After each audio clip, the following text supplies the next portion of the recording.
Well, welcome to our March garden calendar. We've got a few things for you this month. We're going to talk a little bit about some things you can prune early on this month if you haven't done so already.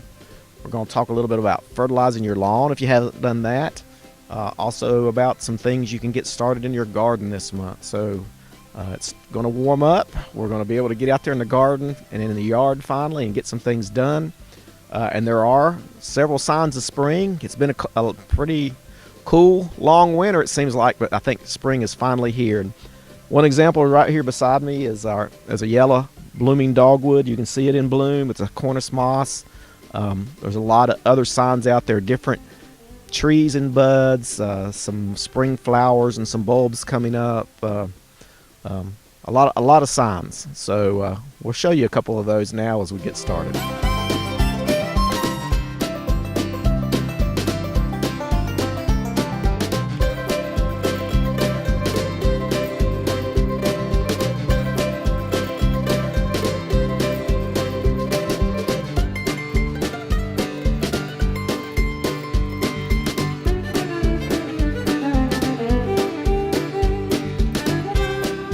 Here in March, if you haven't done your winter pruning yet, you still can get that done in early March, but you need to jump right on it.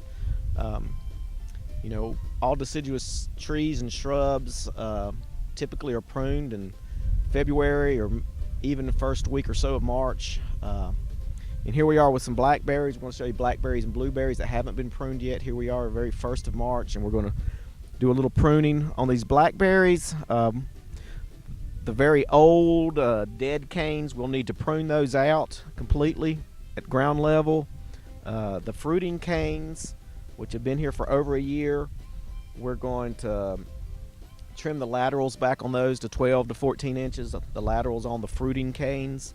And then you have younger canes, which are called primocanes. A lot of times they'll grow out long ways, but what you need to do is kind of try to train them to grow erect, because they'll be your fruiting canes for next year. But a lot of these fruiting canes, first year primocanes, we pulled one up, but you can see a lot of them will take root. You could use this as a new start and then clip that and then try to train that primocane on up erect. But we'll get started and do a little pruning on this blackberry here.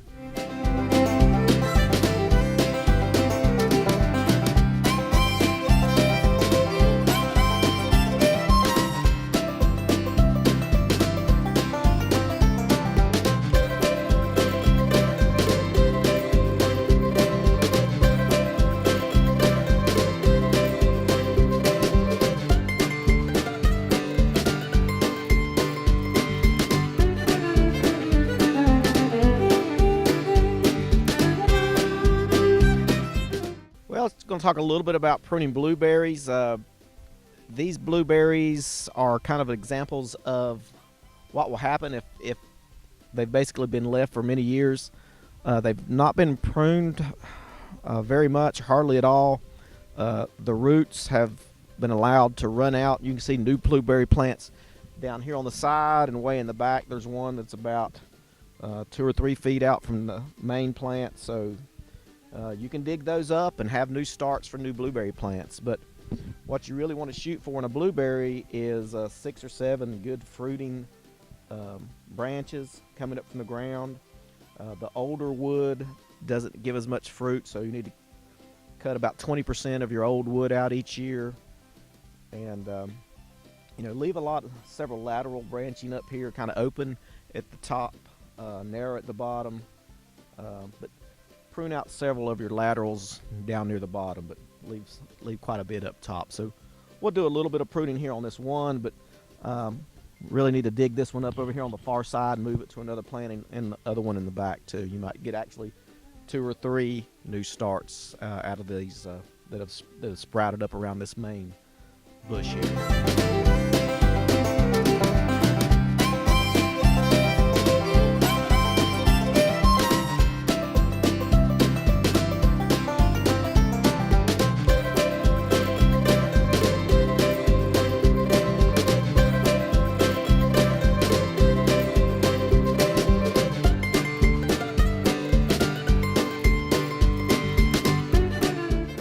Well, one of the things that we do in the month of March is we can go out there and plant several of our cool season crops in our garden beds. So here behind me I have one of my raised bed garden beds, and as you can see it's kind of deeper on this end, shallower on the far end. On this end I like to plant things like potatoes and some root crops and things that need a deeper root system. Up there where it's a shallower, I can plant lettuce, radishes, onions, a few things of that nature that don't need to go so deep. I have recently just topped off this raised bed with compost because the soil or media will settle each year, and it was 3 or 4 inches below level, so I've topped it off with some compost, mixed it in with the existing soil there, and I've already fertilized that and mixed it in as well. So now I'm getting ready to mark off squares because I use the intensive gardening method in planting my raised beds, and then we'll see some of the plants we can plant in the month of March.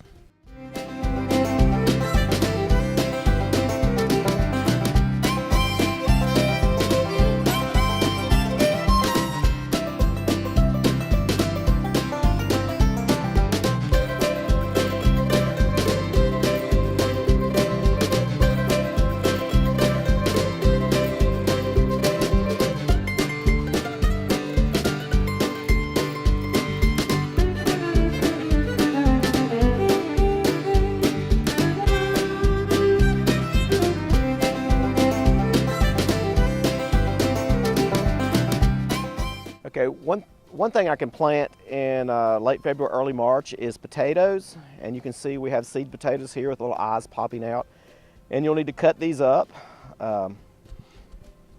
so you can have at least a good eye per seed potato, such as this. You can see an eye per, and then these are just right for planting. And as you can see, we've cut up several seed potatoes. In a square foot gardening, because the soil is so rich, you can really plant a lot in a square foot. The guide for potatoes is 4 potatoes per square foot. Potato plants get very big, but that's the recommendation. So we're planting them 4 per square foot.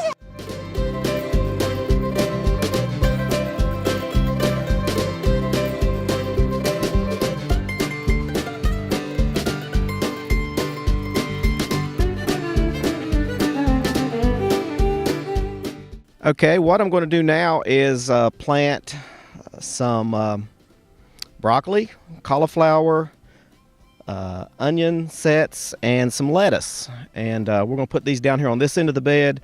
I'm not filling my entire bed up with my early planting, saving a little space for some warmer stuff that comes in a little later, or maybe a little more space for some more lettuce. I like to plant in succession with my lettuce because every 2 weeks that'd give me a different batch coming off. So we're going to plant cauliflower and broccoli. You're supposed to put 1 plant per square foot. With the lettuce, we just sow a square foot and cover up the seed a little bit.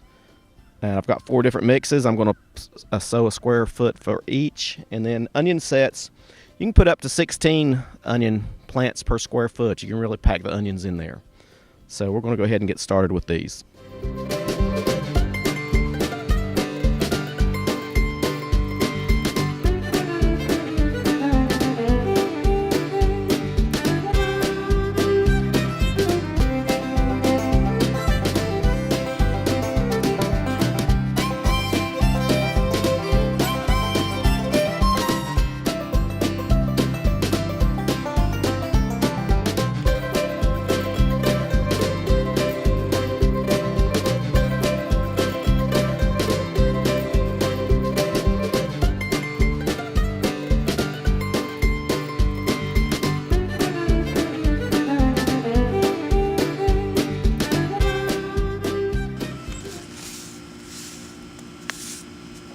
Save some for later. So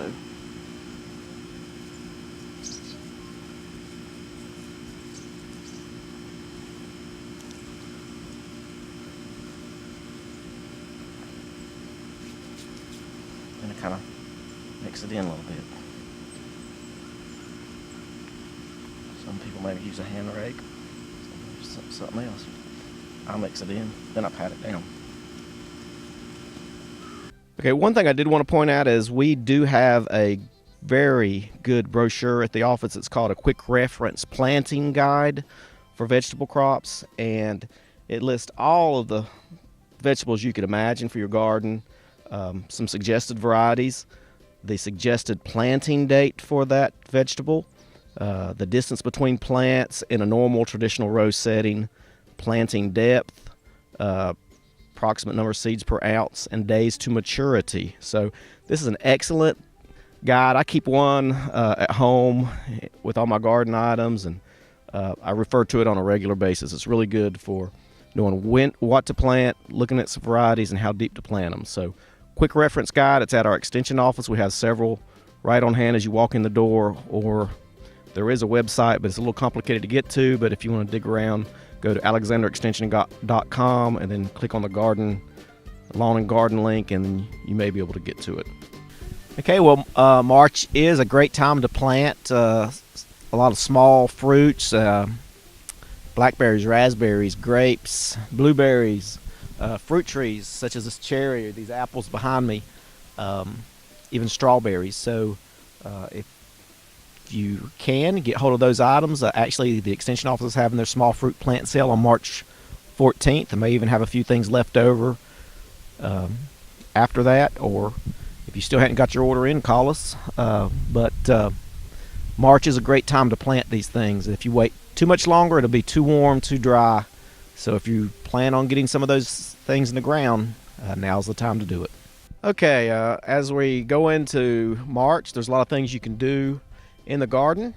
There are a lot of plants in flower this month: the saucer magnolia, the Bradford pear, flowering cherry, forsythia, spirea, flowering quince, Carolina jasmine, periwinkle, thrift, violets, crocus, daffodils, hyacinths, tulips. A lot of things come into bloom in the month of March. Thank goodness. We've been looking forward to these flowers. Things you can fertilize in this month. You can fertilize your shrubs. You can fertilize your shade trees, asparagus in early March before the spears begin to grow, and then fertilize any of your vegetables as you're planting them in the garden, or based on your soil test results, till it up in the garden before you plant. So a lot of things you can fertilize. Okay, as far as planting goes for the month of March, you can plant a tree for Arbor Day. You know, Arbor Day is always the first Friday after March 15th.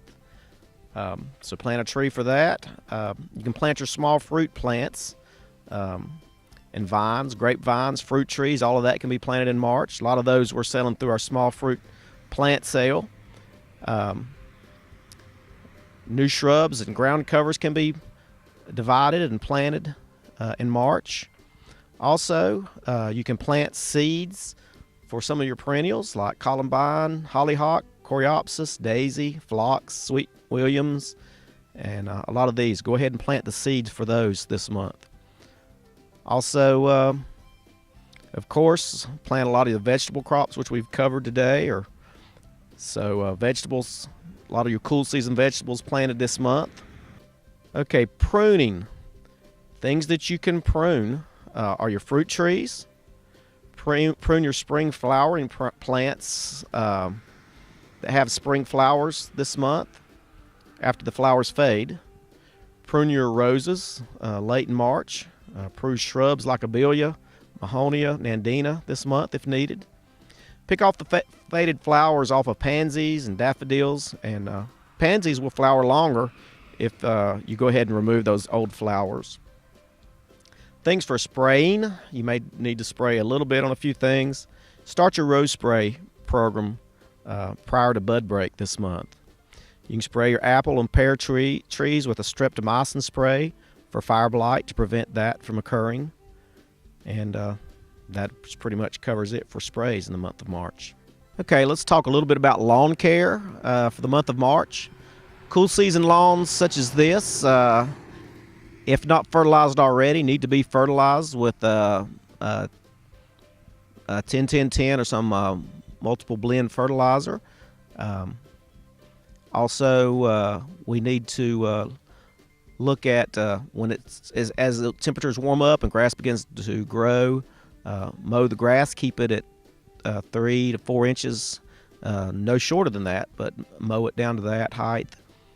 Also, it's time of the year that we need to look at broadleaf weeds or that type of thing. You may be needing to spray with a Trimec, Weed Be Gone, or some other three-way spray for broadleaves. But most importantly, this is the time of year to put out your pre-emergence crabgrass control. If you have crabgrass problems, you need to put it out about the time.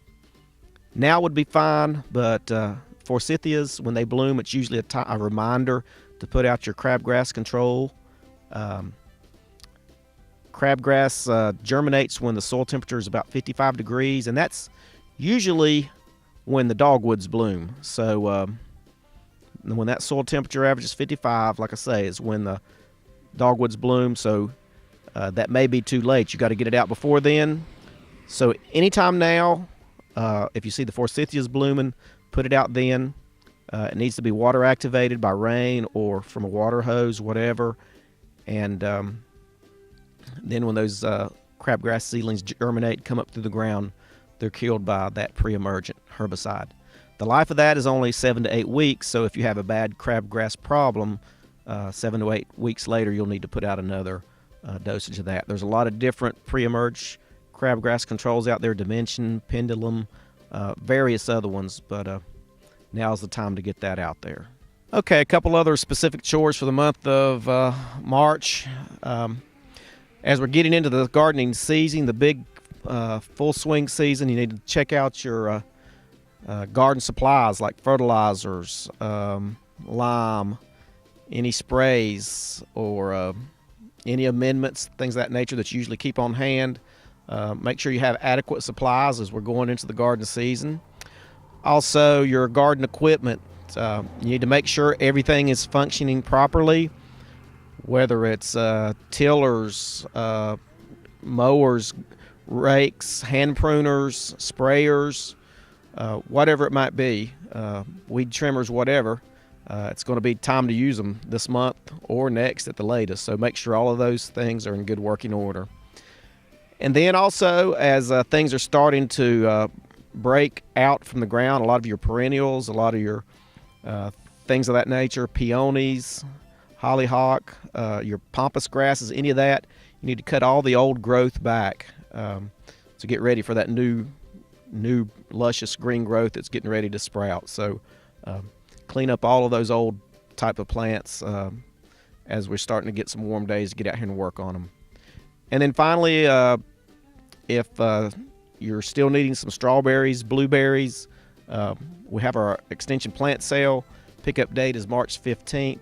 If I don't know exactly what we still have left, but I knew we had some strawberries and blueberries, possibly some grapes, few fruit trees maybe, but give us a call at the extension office, 632-4451. Pickup date's March 15th, and we may have some plants after that. Just give us a call or check us out online, alexanderextension.com.